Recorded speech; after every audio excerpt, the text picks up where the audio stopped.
In the final decades of the 18th century, literature in England was stuck in a rut. For much of the previous century, classicism, which was a witty, ornate style influenced heavily by the work of ancient Greece and Rome, dominated English literature.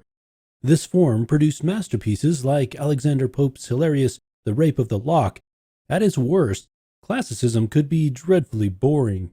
Bound by tradition and elaborate rules, it was often only accessible to an elite, able to understand the witty wordplay and classical references. By the final decades of the 18th century, a new literary and artistic movement was afoot. Romanticism was a literary movement that began in Germany and migrated across Europe. Romanticism was largely a reaction against the strictures of classicism. It prized nature over the industrialized city, emotion over reason, and the individual over institutions like the church and state.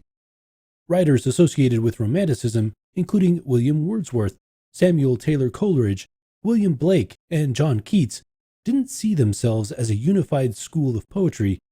Later critics lumped them together as the English Romantics due to similarities across their bodies of work.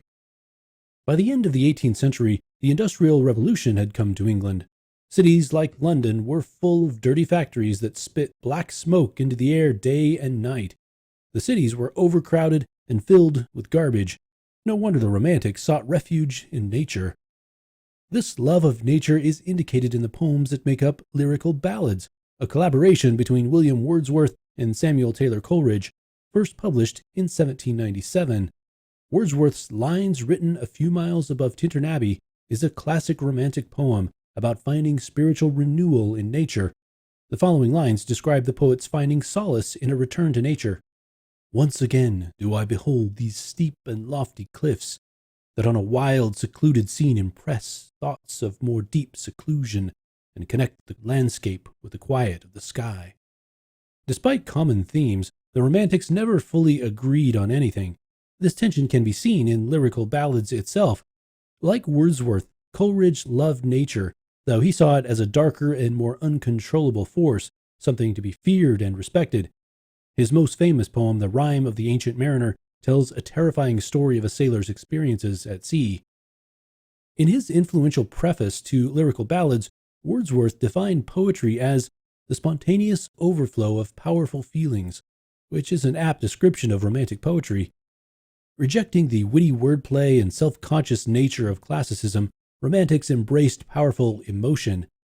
Perhaps the greatest example of the role of emotion in romantic poetry is the work of John Keats. Keats' most famous poems, such as To Autumn and Ode on a Grecian Urn, are full of the poet's emotional reactions to the world around him. In To Autumn, the focus is the changing seasons, while in Ode on a Grecian Urn, it is an ancient work of Greek pottery. Keats' own spontaneous overflow of powerful feeling can be seen in this ecstatic final stanza from Ode on a Grecian Urn. O Attic shape, fair attitude, with breed of marble men and maidens overwrought with forest branches and the trodden weed, thou, silent form, dost tease us out of thought, as doth eternity, cold pastoral. Both of the previous characteristics, love of nature over the city and emotion over reason, led the Romantic poets to harbor a natural distrust of all man-made systems of authority and control. These included industry, government, and even organized religion. The Romantics prized the power of the individual over these authoritative institutions. Perhaps no Romantic better embodied this distrust of all forms of authority than William Blake. Blake criticized organized religion in his most famous works, The Marriage of Heaven and Hell and Songs of Innocence and Experience. He later developed his own complex and mystical religious system in works like the First Book of Urizen. Perhaps Blake's best-known work is the Proverbs of Hell from Marriage of Heaven and Hell. This volume mocks the Bible's Book of Proverbs and puts forth a religious system based on individual fulfillment and happiness. In seed time learn, in harvest teach, in winter enjoy. Drive your cart and your plough over the bones of the dead. The road of excess leads to the palace of wisdom. Prudence is a rich, ugly old maid courted by incapacity. He who desires but acts not breeds pestilence. All right, let's take a moment or two to review what we've learned. English Romanticism was a literary movement that arose in the last decades of the 18th century and into the early 19th century. It was a reaction to the predominant literary mode of classicism, which was based on classical learning and clever wit. Romanticism prizes nature, emotion, and the individual.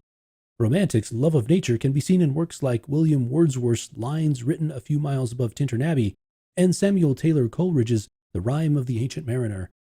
The romantic prizing of emotion can be seen in the poems of John Keats, such as To Autumn and Ode on a Grecian Urn. The work of William Blake, including his famous Proverbs of Hell, explores the importance of the individual over established authority systems.